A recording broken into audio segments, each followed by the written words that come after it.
The ghosts you don't believe in are the ones whispering your name in the dark.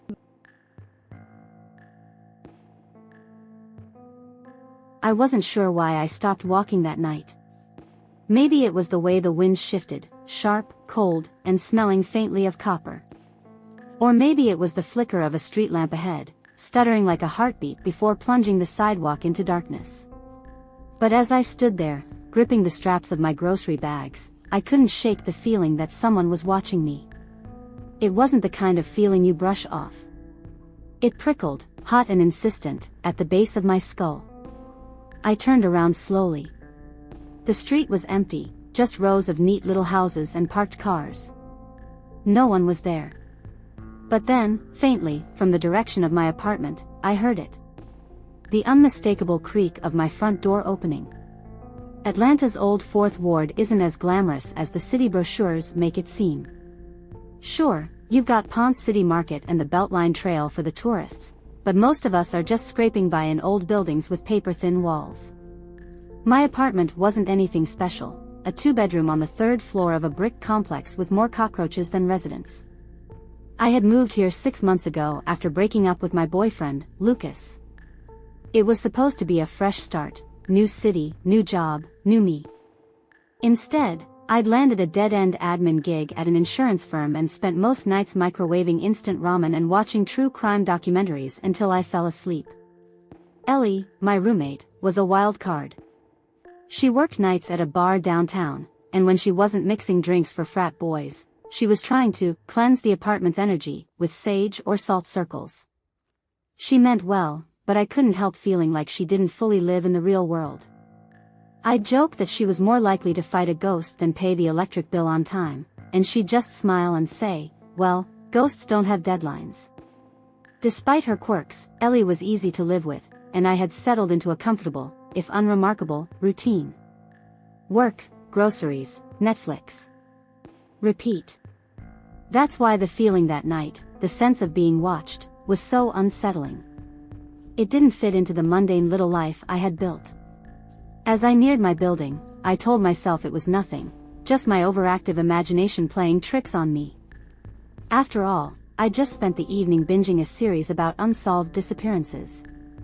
My brain was primed to see danger where there was none. But when I reached the lobby and saw the elevator doors already open, waiting for me like they knew I was coming, my stomach turned. I glanced over my shoulder, half expecting someone to be standing there, but the street outside was empty.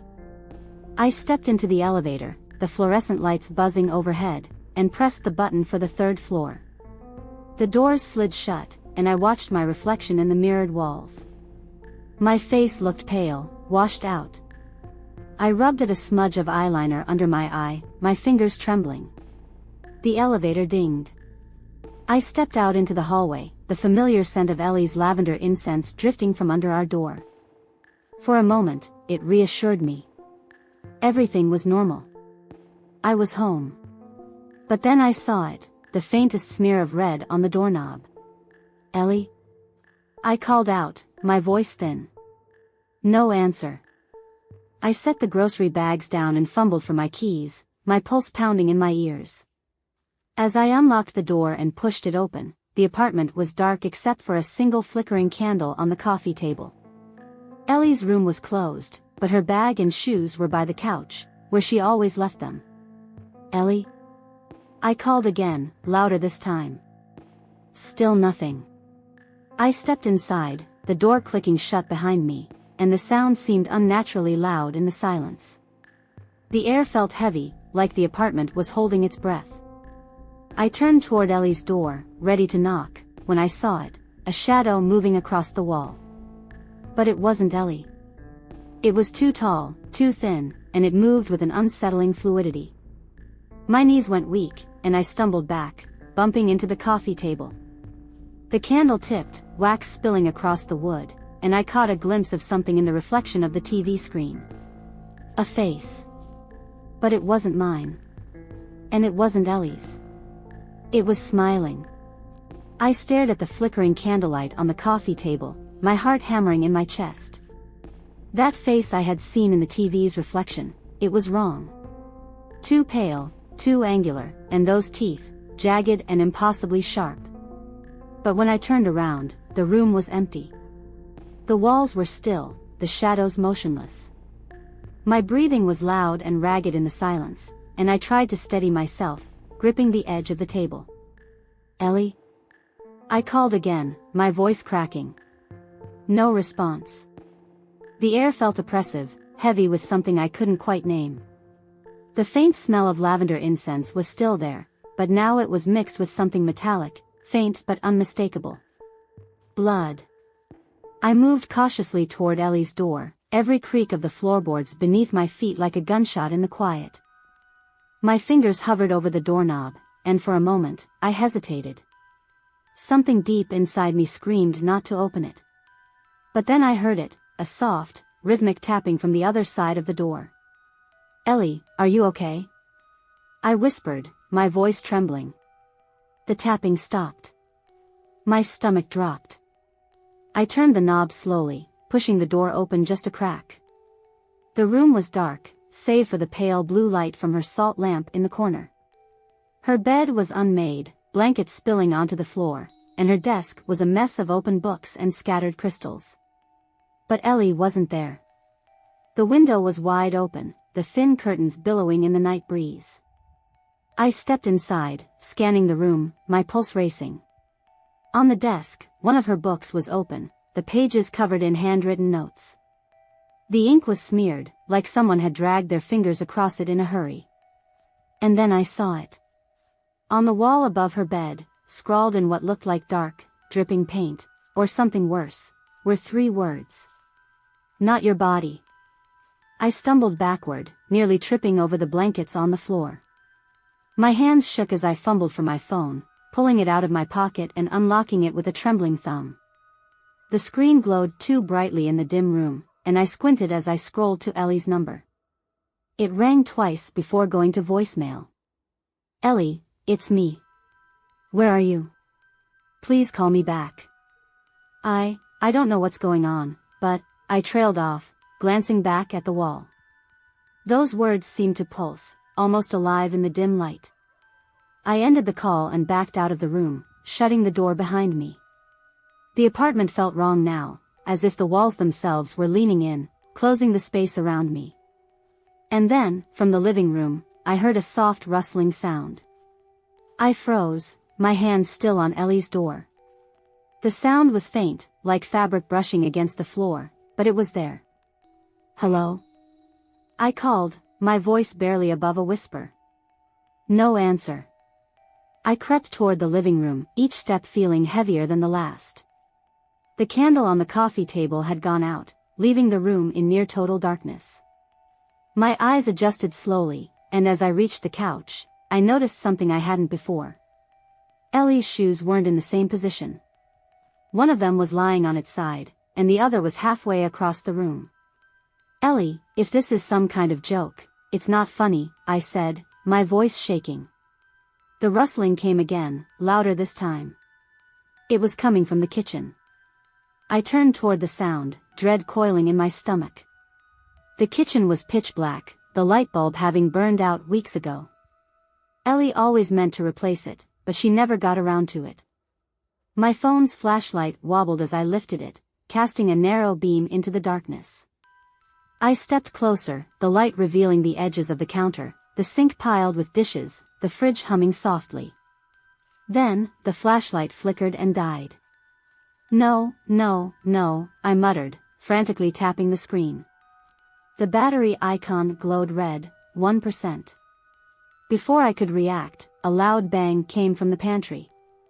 I spun around, the beam of my phone flickering weakly back to life. The pantry door was ajar, and something inside shifted. "Ellie?" I whispered, though deep down, I knew it wasn't her. The door creaked open further, revealing a figure crouched inside, its back to me. It was wearing Ellie's clothes, her favorite hoodie, her ripped jeans, but the way it moved wasn't human. Its shoulders jerked unnaturally, and its head tilted at an impossible angle. "Ellie?" I choked out, my voice barely audible. The figure stilled.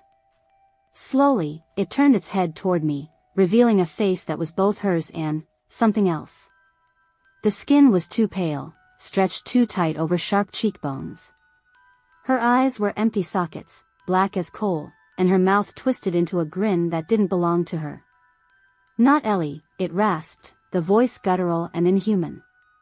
I stumbled back, hitting the counter, as the thing began to crawl toward me, its movements jerky and unnatural. My phone slipped from my hand, clattering to the floor, and the light went out for good. In the pitch black, I heard it whisper, soft and taunting.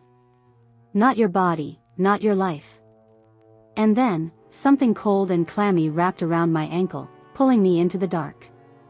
When I came to, the apartment was eerily quiet, save for the faint hum of the refrigerator. My head throbbed, and my body felt stiff, like I hadn't moved in hours. The last thing I remembered was the cold grip on my ankle and that terrible whisper in the dark. My phone was gone. The apartment, shrouded in gray morning light, felt wrong. The air was heavy with the faint scent of something foul, like spoiled meat. I forced myself to sit up, my hands trembling. The living room was exactly as I'd left it, candle tipped over, Ellie's shoes scattered. But Ellie was still nowhere to be found. I staggered toward her bedroom, drawn by a sense of dread I couldn't explain. The door was ajar, just as I'd left it, and the room beyond was bathed in that same pale blue glow from her salt lamp. That's when I noticed something new. On the desk, next to her smudged notebook, was an open laptop. The screen was on, displaying a paused video. I hesitated, then pressed play. The video showed Ellie, sitting cross-legged on the floor of her room, the camera angled awkwardly as though she'd set it up in a rush. Her face was pale, her eyes darting nervously toward the door. "If you're watching this," she said, her voice trembling, "it means it got to you too." My stomach clenched. "I thought it was just a dream," she continued, her hands wringing in her lap. "But it's not.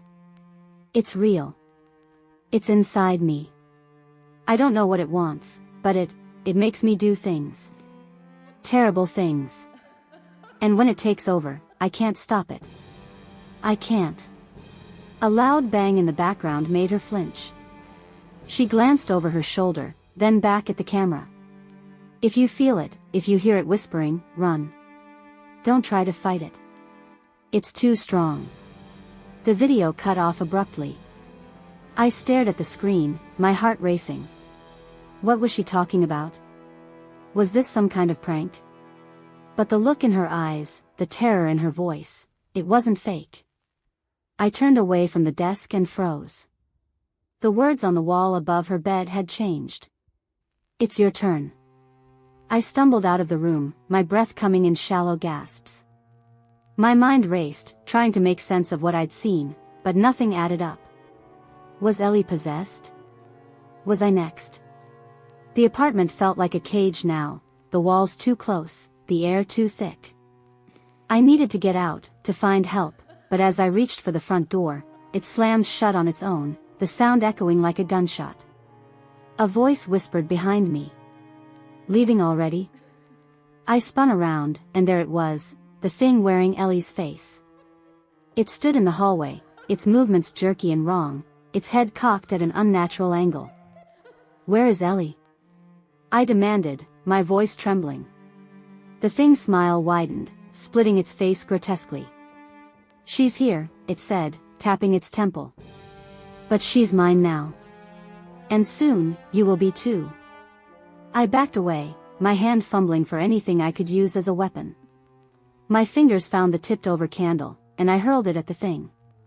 It hit its shoulder, but it didn't flinch. Instead, it lunged. I barely managed to duck as it swiped at me, its fingers like claws. I bolted down the hallway, slamming the bathroom door behind me. My hands fumbled to lock it as the creature slammed into the other side, rattling the frame. "Let me in," it hissed, its voice low and guttural. "You can't fight me forever." I pressed my back against the door, my chest heaving. My reflection in the bathroom mirror caught my eye, and I froze. Something was wrong. My reflection wasn't moving in sync with me. I lifted a shaking hand to my face, and the version of me in the mirror grinned, a wide, unnatural grin. "No," I whispered, my voice breaking. The pounding on the door stopped. I turned back to the mirror, my heart sinking as my reflection leaned closer, pressing its hands against the glass. "Don't you see?" it said, its voice echoing in my head. "You're already mine." I stumbled back, my legs giving out beneath me. The thing in the mirror laughed, a horrible, echoing sound that filled the small bathroom. The lights flickered, and the air grew colder. My body began to tremble, but not from fear. My hands moved without my permission, clawing at my own skin as though something inside me was trying to break free. "Stop!" I screamed, but my voice was drowned out by the thing's laughter. I could feel it now, like icy tendrils wrapping around my thoughts, sinking into the core of who I was. My own body betrayed me, my limbs moving against my will as I reached for the doorknob. "No," I whispered again, tears streaming down my face. "This is my body. Mine." The door creaked open, and the thing stood there, grinning with my face now. "Not anymore," it said, and then everything went dark. When I woke up, everything was silent. No whispers, no banging, no laughter echoing in the dark. Just quiet. Too quiet. The bathroom door was wide open, the hallway beyond bathed in a pale morning light. For a fleeting moment, I thought maybe it was over, that I had dreamed the whole thing. But the weight in my chest told me otherwise. I forced myself to stand, my legs shaky and unsteady, and made my way into the living room. The apartment was unchanged, Ellie's shoes still scattered, the tipped-over candle still on the coffee table. But something was missing. The air. It felt hollow, as though the apartment itself had been emptied of something vital. "Ellie?" I called, my voice weak. No answer. I moved toward her room, the door still ajar. The smell hit me first, rotting, pungent, like something had died and been left to fester. I covered my nose and stepped inside, half expecting to see her body slumped on the floor or sprawled across the bed. But the room was empty. At least, it looked empty at first. I glanced toward her desk, and that's when I saw it. Her laptop screen was on, the same paused video from before. But something about the image made my stomach twist. It wasn't Ellie in the video anymore. It was me. I stood frozen, staring at the screen as my own face stared back, pale and wide-eyed. My reflection, or whatever it was, seemed to be speaking, though there was no sound. I reached out, hesitant, and tapped the trackpad to unpause the video. The voice that came from the speakers wasn't mine. It was deep, distorted, almost mechanical. "You thought you were free," it said, its grin widening. "But you've never been free." The version of me on the screen tilted its head, the grin stretching impossibly wide. "You don't remember, do you?" it continued. "This isn't the first time. It won't be the last." My breath hitched as the words sank in. "What do you mean?" I whispered, though I knew it couldn't hear me. The video continued as if in answer. "You've been here before. Again and again. You and Ellie. Over and over." I stumbled back, the chair behind me clattering to the floor. "No," I muttered, shaking my head. "This can't be true. I would remember." The video cut off abruptly, the screen going black. But before I could move, a new image appeared. It was a photo. Ellie and me, sitting on the couch, smiling like nothing was wrong. Except it wasn't a photo I remembered taking. My clothes were different, older somehow, and my hair was a length it hadn't been in years. There were dozens of photos like it, flashing one after the other. Ellie and I at the park. Ellie and I in the kitchen. Ellie and I at the same desk where I now stood. In every photo, the background was slightly different, like the apartment had been rearranged, redecorated. And in some, Ellie's face wasn't quite right. Her smile was too wide, her eyes too blank. The last photo froze on the screen. It was Ellie, lying on the floor of her room, her face contorted in fear. My own figure loomed over her, hands outstretched. "What is this?" I whispered, tears streaming down my face. "You," a voice said from behind me, soft and familiar.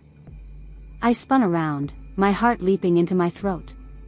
Ellie stood in the doorway, but it wasn't Ellie. Her face was pale, her eyes hollow and unblinking, her movements unnervingly still.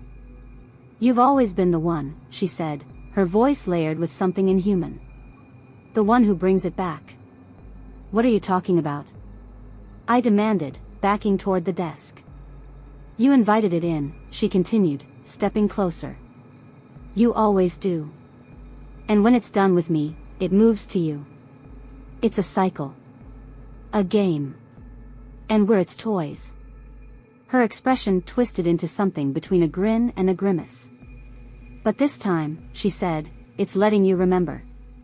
I shook my head, panic rising in my chest.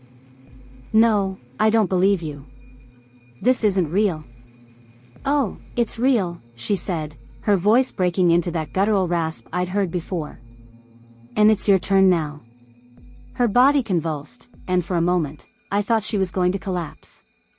But instead, she straightened, her face smoothing into a mask of calm.